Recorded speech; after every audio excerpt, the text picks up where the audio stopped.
Hi, I'm Brenda Walton. I'm a licensed designer with Sizzix, and I'm here today introducing my third line for Sizzix, which is a group of 8 different dies. And one of them is this wonderful camellia die, and it's really easy to assemble. I'm going to show you a project using this die, making a flower pin. So let's get started with that. First of all, we've got our die here on the die cutter, and I'm going to place the pieces of paper that we're using, some text pages from a book, and then a couple of decorative scrapbooking pages. And I'm placing the paper right over the parts of the die that are going to cut, and then I'm going to put my other cutting pad right on the top, and then run it through the machine. And out the other side we have some beautiful, perfect flowers. Small ones, and the medium, and then the large. Okay, so to get started with this project, first we'll take the 3 tissue paper layers, which I cut earlier, and then just cut a few little fringes in them so that this layer will just look a little bit different than the other layers. It'll look more like the stamens on a normal flower. Okay, there we go. Next step, take the brad, hold it upside down, and just put a tiny bit of white glue on the inside. And then one by one, place the tissue paper layers and the scrapbooking layers onto that brad. And I like to put a dab of glue every now and then just to secure those layers in position.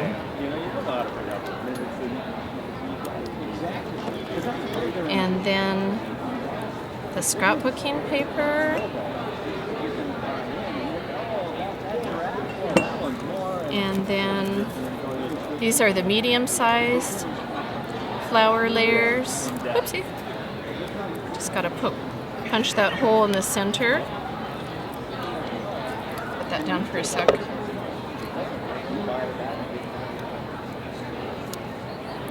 And then this is the next medium layer.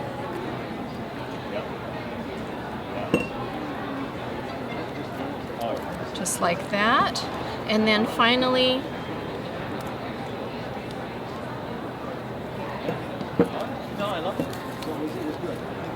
the 3 layers of book pages.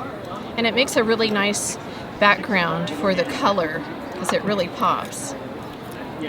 So I'm alternating the position of each one of these layers. And when that's done, just take the 2 sides of the brad and open that up. And now see how it's kind of flat and non-dimensional? Now you can take the petals and curl them inward. And you can either do this step now or you can do it before you place the flowers on the brad. So I'll do that to all of those layers. It's a great project to do if you're watching TV, you know, you're watching a movie and you can just be doing this while you're watching. It's really fun. You can make a bunch of these. You can either put a pin back on them, or you could put an elastic band on the back and make it into a sweet little corsage. It would be a really great idea for Mother's Day, or if you're having a wedding shower, that'd be really sweet. So anyway, that's the idea, to give it some dimensionality. You could even squash the whole thing like this. And that looks great. Okay, so now turning it over to the back, I'm going to put the last layers on. This is a little tea tag from another die, and it's called Teacup. And the teacup die has this tea tag on it. So I'm just going to hot glue the string right to it. And you can see on this example that the tea tag is going to sit just off to the side. So I'll hot glue that to the center of the back. And then one by one, I'm going to hot glue the other elements on. The small rickrack and the large rickrack, and then the 3 burlap leaves. And we're almost done. Oopsie. That went away, didn't it? Okay.